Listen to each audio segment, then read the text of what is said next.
Hey guys, I wanted to just take a moment really quick to show you how to put the parchment into the bread pan, just because I feel like it's not hard, but it's really hard to explain, and I could see there being some confusion with the directions. So I really just wanted to kind of show you because I feel like seeing versus reading is so much easier.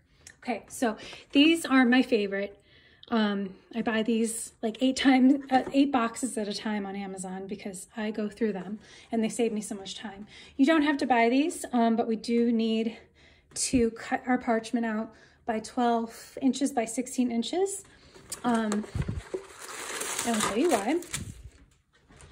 Okay, so when I open this up, we're gonna go the long way.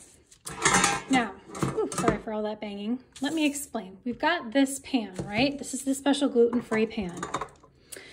Now, this bread, I found all of my gluten-free breads, they need to stick to the pan in order to get as big and as billowy and the most like normal bread-like as possible. They need to stick to the pan. But the breads with more sugar, like my cinnamon raisin bread recipe in this one, they stick like crazy and then you can't get it out. So I've been trying to figure out a good solution to allow the bread to stick, but also a way to guarantee that I can get it out. And I figured that out. So what I'm gonna do here is I'm gonna fold this in twice, and we're just going to, hit my camera, we're just going to put parchment along the bottom and the sides, just like this way, so that the bread dough can stick to the sides still, and still get nice and big and billowy, but then I have this to kind of lift it out. All right, so let's do that real quick, and I'll try not to hit the camera again.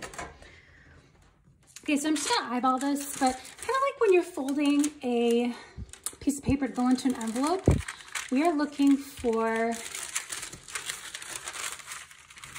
everything to be lined up and for all 3 pieces to be the same. So you see what I did here? I brought it over like this. And then, of course, you're gonna end up with 3 pieces. But we just wanna use this one. And then I'm gonna place this in here, like so. So you're just saying so that the dough can stick to the sides and get nice and tall, but we're still going to kind of have a way to lift it out. After the bread cools, you still are gonna have to take a knife and kind of slice down the sides before you can lift it. But this will get your bread out for you. And then what I like to do at this point, these gluten-free pans come in 2 pieces, which is pretty cool. I like to kind of put this over here. Well, let me take a step back. What you're gonna do is you're gonna leave it like this. You're gonna put your dough in here. It's very sticky. You're gonna use a wet hand and a wet spatula to kind of smooth it out and get it nice and, you know, perfect across the whole surface and even. And then you're going to take this and put it on top. I kind of like to tighten this a little bit. And the reason I'm putting it underneath the top piece is because, again, I want that top section of the dough to really stick nicely to this pan. It's essential for the bread to get big.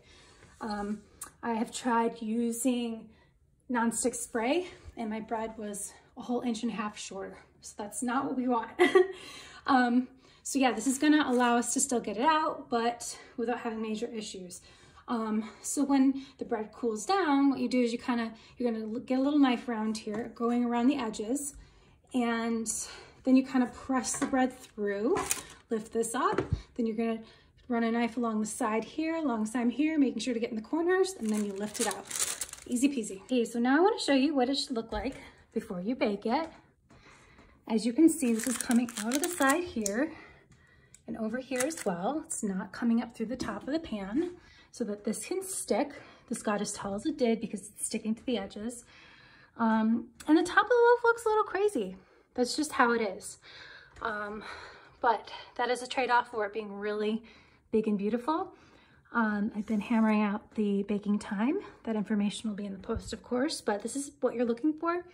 Another little thing is if you kind of press it and it bounces back and it's like fully inflated, that's another sign that it's ready to be baked. All right. I finally nailed down the brioche. Do you see this? It is so soft and fluffy. This is a big loaf. Turns out really massive, which is always so fun when you pull that out of the oven.